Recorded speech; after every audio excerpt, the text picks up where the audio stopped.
क्या आपका खाजा भी तलने के बाद क्रिस्पी नहीं बनता, लेयर्स खुल नहीं पाती हैं या चाशनी में डालते ही वो नरम पड़ जाती हैं? अगर हाँ, तो हो सकता है आप भी ये 5 बड़ी गलतियाँ कर रहे हैं।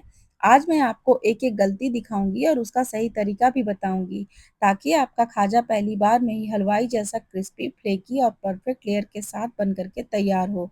तो वीडियो को आखिर तक ज़रूर देखिएगा क्योंकि 5वीं गलती सबसे ज़्यादा लोग करते हैं और वही पूरे खाजे को खराब कर देती है। तो चलिए फिर शुरू करते हैं। खाजा बनाने के लिए सबसे पहले मैंने यहाँ पर बना लिया है चाशनी। तो चाशनी के लिए मैंने यहाँ पर एक पैन में 1 कटोरी चीनी, 3 से 4 इलायची के दाने और 4 से 5 केसर के धागे, 3/4 कटोरी पानी डाल कर के हम यहाँ पर गैस को ऑन कर देंगे और इसके बाद इसे हमें तब तक चलाना है जब तक कि चीनी बढ़िया से मेल्ट ना हो जाए। यहाँ पर मैंने इलायची का मुँह खोल दिया है और केसर के धागे बिल्कुल ऑप्शनल है। अगर आपके पास हो तो डालिएगा, नहीं तो इलायची से भी आप ये चाशनी बना कर के तैयार कर सकते हैं। और चीनी जैसे ही घुल जाए मैंने यहाँ पर पिंच ऑफ फूड कलर डाला है, ये भी बिल्कुल ऑप्शनल है, अगर आपको नहीं डालना है तो आप इसे भी स्किप कर सकते हैं। और यहाँ पर खाजा के लिए चाशनी बनाने का एक परफेक्ट तरीका ये है कि आपको एकदम एक तार की चाशनी बनानी है। देखिए बिल्कुल इस तरीके से। बहुत सारे लोग गलती यहाँ पर क्या करते हैं कि या तो चाशनी पतली बना देते हैं बिल्कुल गुलाब जामुन के जैसा, या तो फिर वो कड़क बना देते हैं, 2 से 3 तार वाली चाशनी बना देते हैं, जिससे कि ये क्रिस्टलाइज़ हो जाता है। लेकिन यहाँ पर मैंने 1 तार की चाशनी बनाई है और लास्ट में आधा नींबू का रस डाल कर के हम यहाँ पर बढ़िया से मिक्स कर देंगे और चाशनी को साइड में रख देंगे। और अब चलिए हम यहाँ पर एक डो तैयार कर लेते हैं खाजा के लिए। तो मैंने यहाँ पर एक बाउल में 1 कटोरी मैदा ले लिया है और तेल मैंने यहाँ पर 1/4 कप लिया है, लेकिन शुरू में हम यहाँ पर 2 से 3 चम्मच ही डालेंगे। मोइन आप चाहे तो घी से भी लगा सकते हैं या फिर तेल से भी लगा सकते हैं। लेकिन आपको खाजे के लिए एकदम अच्छे से मोइन लगाना होगा।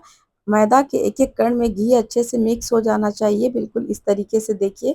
और अगर आपको चेक करना है तो इस तरीके से हाथों में उठाइए और इस तरीके से मुट्ठी बाँधेंगे ना तो ये बढ़िया से बाइंड हो जाते हैं, मतलब हमारा ये मोइन जो है ना परफेक्ट लग कर के तैयार हुआ है। अब हम यहाँ पर थोड़ा-थोड़ा पानी डाल कर के इसका एक डो तैयार कर लेंगे। यहाँ पर आपसे दूसरी मिस्टेक ये हो सकती है कि आप यहाँ पर आटा को या तो सख्त लगा देते हैं या तो एकदम नरम लगा देते हैं। लेकिन खाजा के लिए आपको सेमी सॉफ्ट डो लगा कर के तैयार करना है, पूरियों की तरह ना ही ज़्यादा सख्त और ना ही ज़्यादा रोटियों की तरह नरम। बिल्कुल इस तरीके से एकदम सेमी सॉफ्ट डो लगा कर के तैयार करना है, तभी आपकी खाजा जो है ना परफेक्ट बनेगी। इसे हम ढक देते हैं और चलिए यहाँ पर एक साटा बना लेते हैं। तो साटा बनाने के लिए मैंने यहाँ पर लिया है 3 चम्मच घी और 4 चम्मच मैदा। घी की जगह आप चाहे तो तेल का भी इस्तेमाल कर सकते हैं और मैदे की जगह कॉर्नफ्लोर का भी आप यहाँ पर इस्तेमाल कर सकते हैं। इसके बाद इसे अच्छे से मिक्स करेंगे और देखिए हमारा एक बढ़िया सा साटा बन कर के तैयार हो गया है। इसे रखते हैं हम साइड में और चलिए आगे खाजा बनाने की तैयारी करते हैं। तो यहाँ पर चलिए हमारा आटा भी थोड़ा-सा रेस्ट कर चुका है। वैसे इस आटे को बहुत ज़्यादा रेस्ट पर रखने की ज़रूरत नहीं पड़ती है, बिल्कुल इस तरीके से आप थोड़ी देर भी रखेंगे ना तो ये काफ़ी है। और इस आटे को अब हम यहाँ पर 2 भाग में इस तरीके से करेंगे और थोड़ा-थोड़ा इस तरीके से हाथों से चिकना कर लेंगे। इसके बाद एक को हम इस तरीके से चकले पे रखेंगे और इस तरीके से रोल कर देंगे। आप इसे इस तरीके से पतला-पतला ही रोल कर लीजिएगा, बहुत ज़्यादा मोटा भी मत रखिएगा और बहुत पतला भी मत रखिएगा। और इसके बाद अब हम यहाँ पर इसके 5 पीसेस निकालेंगे। पीसेस को कट करते वक़्त आप ध्यान रखिएगा कि एकदम इक्वल साइज़ का हो, क्योंकि हमें जब शीट्स और आगे चल के लेयर्स तैयार करनी होगी, तो एकदम बराबर आपका जो शीट्स है ना वो तैयार होना चाहिए। तो यहाँ पर चलिए एक-एक करके हम यहाँ पर गोला को बढ़िया से बेल लेंगे। बिल्कुल पतला शीट्स आपको यहाँ पर बेल करके तैयार करना है। आपको देख कर के वीडियो में लग रहा होगा ना बिल्कुल ट्रांसपेरेंट ये शीट्स हमारा बन कर के तैयार हुआ है। तो जैसे मैंने 5 गोले तैयार किए हैं ना, तो सबसे पहले हम उसे अच्छे से बेल लेंगे। पाँचों को हम पहले एक बार बेल लेंगे, उसके बाद हम इसकी लेयरिंग करेंगे। देख सकते हैं मैंने दूसरा वाला भी इस तरीके से बेल लिया है। अब चलिए हम इसकी लेयरिंग करते हैं। तो मैंने यहाँ पर चकले के ऊपर में एक शीट्स को रखा है और इसके ऊपर में हम लगाएँगे साटा। साटा लगाते वक़्त आप यहाँ पर बिल्कुल भी कंजूसी मत कीजिएगा, जितना ज़्यादा हो अच्छे से आप इसमें एक-एक शीट्स के ऊपर में साटा को लगाइएगा और हाथों से इस तरीके से चारों तरफ एकदम बराबर मात्रा में फैला दीजिएगा। उसके बाद इसके ऊपर में हम एक और शीट्स को इस तरीके से रखेंगे और इसके ऊपर में भी फिर से हम उस तरीके से साटा लगाएँगे जैसे मैंने पहली वाली लेयर में लगाया था। तो तो यहाँ पर आपको कुछ इम्पोर्टेंट बातों का ध्यान देना है। साटा आपको अच्छे से लगाना है और इसके जो शीट्स को आप सेट करें ना, तो एकदम बढ़िया से सेट करिएगा बीचों बीच, ताकि वो इधर-उधर ना निकले। और यहाँ पर आपको साटा लगाते वक़्त एक बात का ध्यान और भी देना है कि आपको हाथों से इस तरीके से फैलाना है चारों तरफ, ताकि ये बराबर से चारों तरफ फैल जाए। और सबसे लास्ट वाले शीट्स को जब आप रखें तो इस तरीके से इसके ऊपर में हल्का-सा एक बेलन चला दीजिएगा, ताकि बढ़िया से सारा लेयर सेट हो जाए। और जो ऊपर वाला लेयर्स है, इसके ऊपर में आपको एकदम हल्का-सा लगाना है साटा, बहुत ज़्यादा नहीं लगाना है। अगर आपको इच्छा नहीं हो तो आप यहाँ पर साटा को स्किप कर सकते हैं, लेकिन लगाने से इसके एक-एक लेयर में बढ़िया सी एक लेयरिंग हो जाएगी। और इस तरीके से किनारों को पकड़ते हुए आपको ऊपर की तरफ फ़ोल्ड करना है और सबसे लास्ट में यहाँ पर थोड़ा-सा साटा आप ज़रूर लगा दीजिएगा, ताकि ये बढ़िया से स्टिक हो जाए। अगर आप ऐसा नहीं करेंगे तो ये खुल जाएँगे और उसके बाद आपका जो भी रेसिपी है ना, एकदम ख़राब हो जाएगा। तो कुछ चीज़ों को बनाने के लिए हमें थोड़ा-सा पेशेंस चाहिए होता है। अगर आप पूरी पेशेंस के साथ में और थोड़ा-सा बातों को ध्यान में रखते हुए अगर आप बनाएँगे ना, तो आपकी इस तरह की रेसिपी कभी भी खराब नहीं होगी। अगर आप पहली बार भी बनाएँगे तो भी आपकी रेसिपी परफेक्ट बन कर के तैयार होगी। तो इस तरीके से आप हाथों से थोड़ा-सा आप रोल कर लीजिएगा, ताकि लेयर्स जो है ना आपस में चिपक जाए। और इसके बाद नाइफ के सहारे हम इस तरीके से 1-1 इंच के डिस्टेंस में हम इसे कट लगाना स्टार्ट करेंगे। तो देख सकते हैं मैंने यहाँ पर इससे कट लगाना स्टार्ट कर दिया है। और हाँ, ध्यान रखिएगा नाइफ थोड़ा-सा धारदार हो। अगर आप धारदार नाइफ से कट करेंगे ना, तो बढ़िया इस तरीके से ही एकदम चिकना कट होगा। जब तक मैं यहाँ पर कट कर रही हूँ, जल्दी से मुझे कमेंट करके ये बताइए कि मैंने अभी तक आप सबके साथ कितनी गलतियों को शेयर की है। और अगर आपको ये वीडियो अच्छी लग रही है तो वीडियो को लाइक भी कर दीजिएगा। चैनल पे आप पहली बार आए हो तो चैनल को सब्सक्राइब ज़रूर कर लीजिएगा। तो देख सकते हैं मैंने यहाँ पर इसे अच्छे से कट कर लिया है और आपको इसका लेयर एकदम विजिबल दिख रहा है। तो यहाँ पर आपको कुछ-कुछ बातों का ध्यान देते हुए अगर आप इस रेसिपी को बनाएँगे ना, तो आपने अगर आज से पहले कभी भी इस रेसिपी को ट्राई नहीं किया है, फिर भी आपकी रेसिपी पहली बार में ही परफेक्ट बन कर के तैयार होगी। तो देख सकते हैं मैंने यहाँ पर एक-एक पीसेस को इस तरीके से उठाया है और उँगली से इस तरीके से इसके बीचों-बीच प्रेस करके इसके ऊपर में हम हल्का-सा बेलन चला देंगे, एकदम हल्का-सा। इसको दबाना बिल्कुल नहीं है बेलन को, ऊपर से हल्का-सा बस इस तरीके से उँगली से प्रेस कीजिए और हल्के से इसके ऊपर में बेलन चला दीजिए। तो इस तरीके से देखिए मैंने सभी लेयर्स को बढ़िया से इस तरीके से प्रेस करके इसे हल्के से दबाते हुए खाजा का शेप दे दिया है। अब हम इसे इस प्लेट में इस तरीके से रख देंगे। अब यहाँ पर मैं आपको एक और इम्पोर्टेंट गलती शेयर करूँगी, तो वीडियो में बने रहिएगा, क्योंकि ये गलती अगर आपने कर दिया ना, तो आपका सारा मेहनत यहाँ पर बर्बाद हो जाने वाला है। तो चलिए मैंने यहाँ पर एक लेयर को इस तरीके से बनाया, दूसरा वाले बैच को भी मैंने इस तरीके से बना करके तैयार कर लिया है। और यहाँ पर मैंने एक मिस्टेक की है जो कि मैं आपको वीडियो में आगे बताऊँगी। तो देख सकते हैं यहाँ पर मैंने सभी खाजा को अच्छे से बना करके तैयार कर लिया है।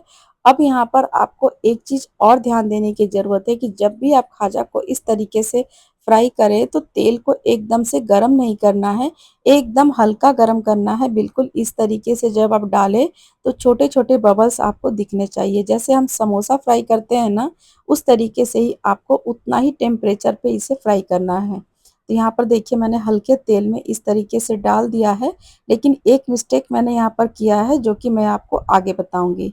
तो देख सकते हैं मैंने यहाँ पर एक बैच को इस तरीके से तेल में डाल दिया है और शुरू में इसे बिल्कुल भी नहीं छेड़ना है, एकदम इसी तरीके से छोड़ देना है। और थोड़ी ही देर में जैसे-जैसे ये गर्म होगा, ये अपने आप ऊपर की तरफ फ्लोट करेगा। लेकिन जैसे ही ये ऊपर की तरफ फ्लोट किया, यहाँ पर आप देख सकते हैं एकदम इसके जो लेयर्स है ना वो बिखरना स्टार्ट हो गया है।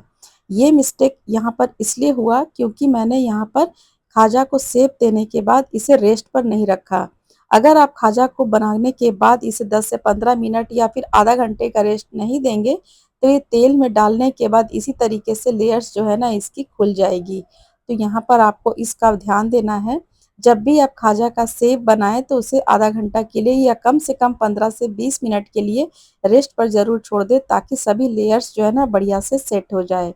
जो मिस्टेक मैंने यहाँ पर किया ये मैं आपको यहाँ पर दिखा रही हूँ। देखिए मेरा एक बैच इस तरीके से पूरा ख़राब हो गया, बिल्कुल इस तरीके से सारा लेयर्स जो है ना खुल गया। तो इसे हम चलिए निकाल लेते हैं। इस तरीके का कलर आना चाहिए। तो मैंने यहाँ पर इस तरीके का कलर आने तक का वेट किया और इसके बाद मैंने यहाँ पर सभी तेल को स्टेन करके इसे साइड में रख लिया।